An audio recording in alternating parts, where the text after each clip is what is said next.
Voilà, nous arrivons au terme de cette 10e journée des référents. Je vous partage juste très rapidement les actualités à venir avant de vous laisser quitter votre écran.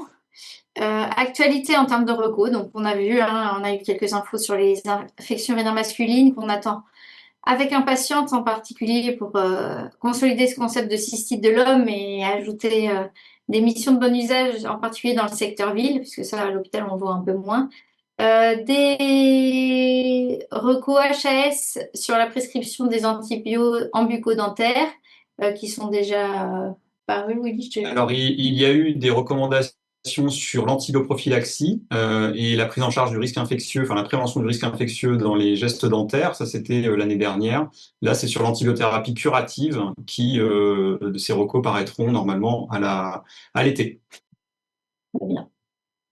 En termes de temps de formation, on vous relaie une grande journée qui existe déjà depuis plus d'une dizaine d'années, proposée par le CEPIAS en partenariat avec les réseaux territoriaux d'hygiène, qui sera cette année donc à Angers, au centre Terra Botanica, en très belles conditions d'accueil, et qui va centrer les thématiques sur la peau, donc avec vraiment une déclinaison de ce qu'est la peau en termes de barrières et plein de thématiques de prévention des infections et aussi de bon usage des antibiotiques à travers cette journée, donc qui est plus ciblée pour les professionnels des établissements médico-sociaux, mais peut-être vous, y travaillez-vous à la fois dans le sanitaire et sur ce secteur ou avez des collègues professionnels qui seraient intéressés par ce type de journée. Et enfin, La euh, journée nantaise.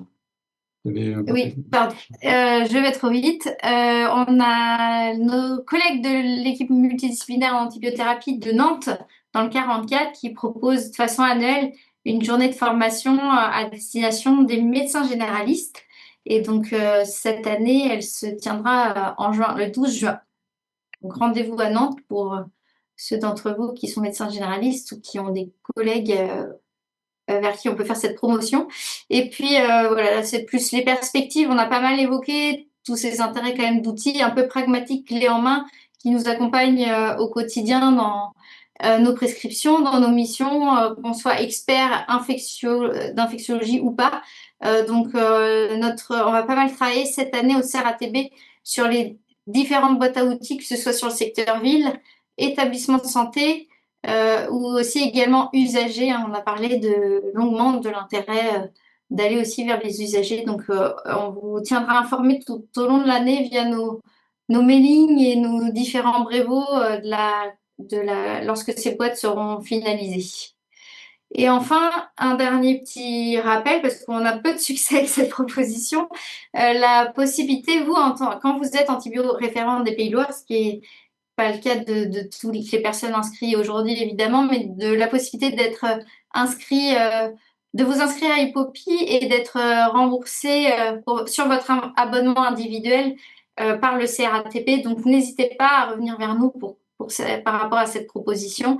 Bon, évidemment, on souhaiterait que ce soit un outil complètement déployé en région, mais le CRATP ne pourrait pas être en mesure de financer cela. N'hésitez pas aussi à aller vers vos directions pour promouvoir cet outil du Collège des enseignants de maladies infectieuses au sein de votre établissement, parce qu'évidemment, il y a des abonnements d'établissements qui existent. Il y a une grande partie d'entre vous qui en bénéficient, mais encore, il est loin d'être une grande majorité des établissements de Pays de Loire qui en disposent. Donc, voilà, n'hésitez pas à revenir vers nous sur la thématique de cet outil d'aide à la prescription qui est très orienté établissement sanitaire, effectivement.